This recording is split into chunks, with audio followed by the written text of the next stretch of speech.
3 class beta. Today we are going to do the book reading of page number 34 related to the chapter materials.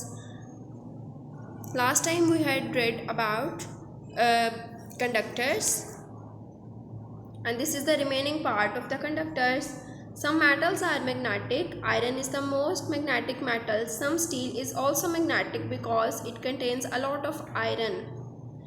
Now what do you mean by magnetic materials? बेटा magnetic materials क्या होते हैं? The materials on which a magnet can affect, कि ऐसे materials जिनको magnet या तो अपनी तरफ खींच सकता है या फिर खुद से repel कर सकता है, ठीक है? तो यहाँ पर आपको ये बताया जा रहा है कि some metals जो हैं वो magnetic होते हैं, कुछ materials ऐसे होते हैं जो magnet के साथ उनका effect वो show करते हैं, जिनमें से iron एक example दिया है उन्होंने. And some steel is also magnetic. आपके जो स्टील के बने हुए यूटेंसिल्स होते हैं किचन में, these are also magnetic materials, ठीक है. Now the second heading is plastics.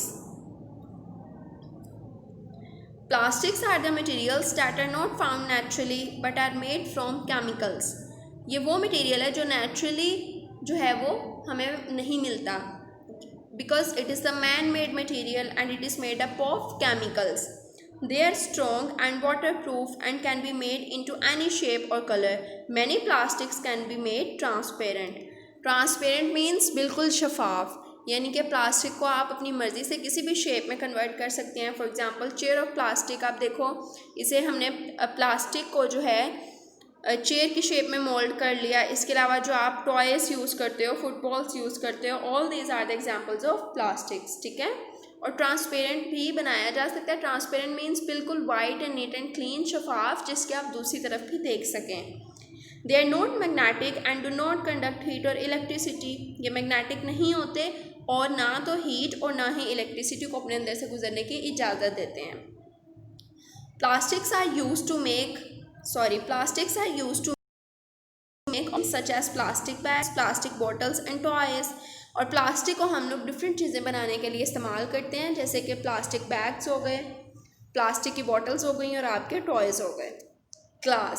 Glass is made by melting sand. It is normally transparent and can be made into many different shapes. Thick glass can be strong but thin glass will break very easily. For example वो आपसे क्या कह रहे हैं कि glass जो है वो बनता किससे है? This is made up of melting sand, कि रेत को पिघला कर शीशे को बनाया जाता है. और नॉर्मली ये ट्रांसपेरेंट होता है और इसे डिफरेंट शेप्स में मॉडिफाई कर सकते हैं. जैसे आपकी विंडो में जो ग्लास यूज़ होता है, विंडो मल्टीपल डिज़ाइंस की होती हैं, ठीक है. और जो आपके पास स्ट्रॉन्ग किस्म का बेटा ग्लास होता है ना, उसे हम अगर हाथ से या वैसे टच भी कर दें ज़ोर से तो वो टूटता नहीं है. लेकिन जो बहुत ज़्यादा बारीक ग्लास होता है उसे बहुत ज़्यादा वो सेंसिटिव होता है, तो ज़रा सी ठोकर भी लग जाए तो वो ब्रेक डाउन हो जाता है. Glass is use for the objects that need to be transparent such as windows and spectacles. Glass को हम ऐसी जगह पर यूज़ करते हैं जो हमें शफाफ चीज़ों में चाहिए होता है. फॉर एग्जांपल आपके ग्लासेस, सन ग्लासेस हो गए, स्पेक्टिकल्स जिन्हें हम कहते हैं, और इसके अलावा खिड़कियों में. Fibers are long, thin threads of material like hair. Fibers are not very strong but when they are spun together they can be made into string or rope. The thread can be woven into fabric or cloth. Fibre जो छोटे छोटे रेशे होते हैं basically उन्हें हम कहते हैं फाइबर्स. तो वो कह रहे हैं कि बिल्कुल एक आपके बालों की तरह का सेंसिटिव सा मटेरियल होता है और ये अकेले जो उनसे बहुत ज़्यादा स्ट्रॉन्ग नहीं होते, लेकिन जब ज़्यादा सारे फाइबर्स को हम लोग आपस में स्पन कर देते हैं, बुन देते हैं, तो इन्हें हम बहुत ज़्यादा स्ट्रॉन्ग बना सकते हैं और इससे हम धागा, स्ट्रिंग और रोप कुछ भी क्रिएट कर सकते हैं, ठीक है. The thread can be woven into fabric और क्लॉथ्स. और ज़्यादा सारे धागों को जब हम आपस में मिलाते हैं तो उससे हम बड़ी क्वांटिटी में कपड़ा जो है वो बना सकते हैं, ठीक है बेटा. So this was all about your reading of unit number 6 materials and I hope so that you have no difficulty. और अगर आपको कहीं पर भी थोड़ा सा भी प्रॉब्लम हो तो आपने वीडियो को रिवर्स करके दोबारा से सुन लेना है, ठीक है. And here you can take the screenshot. These are the meanings of the difficult words for unit number 6 materials. सारे complete meanings हैं. मैंने आपको पहले भी इसकी ड्रिल करवाई थी, मैं दोबारा से रिपीट कर रही हूँ. कंडक्टर्स जिनमें से हरारत या फिर बिजली गुजर सके. जब कंडक्टर्स ऑफ हीट की बात होगी तो वो मेंशन करेंगे साथ कि कंडक्टर्स ऑफ हीट, और जब कंडक्टर्स ऑफ इलेक्ट्रिसिटी की बात होगी तब भी जो है वो साथ मेंशन करेंगे. चॉप्ड पीसा हुआ, पल्प गूदा, प्लास्टिक ट्रांसपेरेंट शफाफ, स्पेक्टिकल्स ऐनक या चश्मा, वूवन बुनना, फ्लेक्सिबल लचकदार, बर्न जलना या जलाना, एंड शाइनी चमकदार।